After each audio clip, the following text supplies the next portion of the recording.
Hello. G చెప్పండి. మౌనిక గారా? అవునండి. నమస్తే మేడం. జీ నమస్తే. మేడం, మన బండి సంజయ్ గారి కుమారుడు ఆ ఫోక్ న్యూస్ గురించి మీరు ఏం మాట్లాడట్లేదు అసలే. మీరు ఎవరండి? నేను ఒక సిటిజన్ అండి. హలో. మీకు నెంబర్ ఎవరు ఇచ్చారండి? మీరు ఒక కార్పొరేటర్ అండి, మీ నెంబర్ ఎవరి దగ్గర ఉంటుంది? దట్ ఈస్ ఓకే, కానీ మీ పరిచయం ఏంటి అని. ఎవరితోటి? మీది హూ ఆర్ యూ? నా పేరు అనిత అండి. అసలు మీరు ఏం మాట్లాడట్లేదు, ఎప్పుడు గలమెత్తేవారు. మీ గలాన్ని ఎందుకు మూసుకుని కూర్చున్నారు? ఎందుకంటే అది ఫేక్ కాబట్టి. ఫేక్ అని మీకు ఎవరు చెప్పారు మేడం? మీకు రియల్ అని ఎవరు చెప్పిండు? పోలీసులు.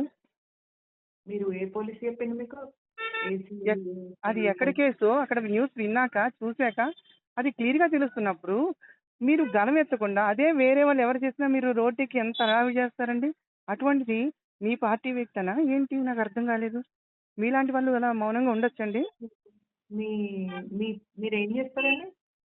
నేనేం చేస్తానో పక్కన పెట్టండి. నేను అడిగింది ఒక అన్యాయం జరిగింది, అమ్మాయికి న్యాయం చేయగలని అడుగుతున్నాను. మీరు ఎవరండి? నా పేరు అనిత అండి. మీ మీ పరిచయం ఏంటి? మీ ప్రొఫైల్ ఏంటి? ఏమన్నా మీడియా అయితే ఇంటర్వ్యూకి రండి. నేను మీడియా కాదండి మేడం, నేను మీడియా మాత్రం కాదు. అట్లయితే ఎవరైనా జర్నలిస్ట్ని పంపించండి, ఇంటర్వ్యూ ఇస్తాం. అంతేగాని మీరు ప్రజలకు ఏం చెప్పరన్నమాట అయితే. అదే కదా, ఇంటర్వ్యూ ఇచ్చినప్పుడు ప్రజలకే వెళ్తుంది కదా. నేను ఒక ప్రజలు ఒక మనిషిని కదండి, నేను పర్సనల్గా అడుగుతున్నాను, దానికోసం ఏముంది చెప్పడానికి? పర్లేదు, ఇంటర్వ్యూకి ఎవరినైనా పంపించండి, ఆ విషయంగా మాట్లాడండి. మీరు ఇంటర్వ్యూ ఇవ్వడం ఏంటండి? జరిగిన అన్యాయం బయటకు వచ్చి మాట్లాడరా మీరు?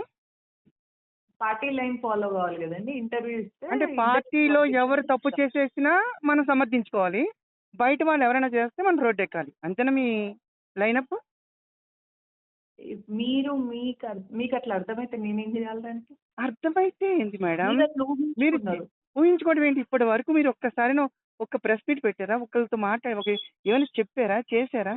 గలం ఎత్తలేదు. మీ గలం ఎలాంటిది? అటువంటి మీరు సైలెంట్గా ఉంటే ఎలా మేడం?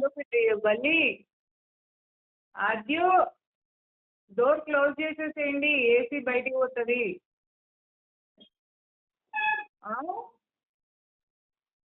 మళ్ళీ ర్యాబిట్ బయటికి పోతుంది. ఓకే అండి, థ్యాంక్ యూ. అంతేనా మాట్లాడ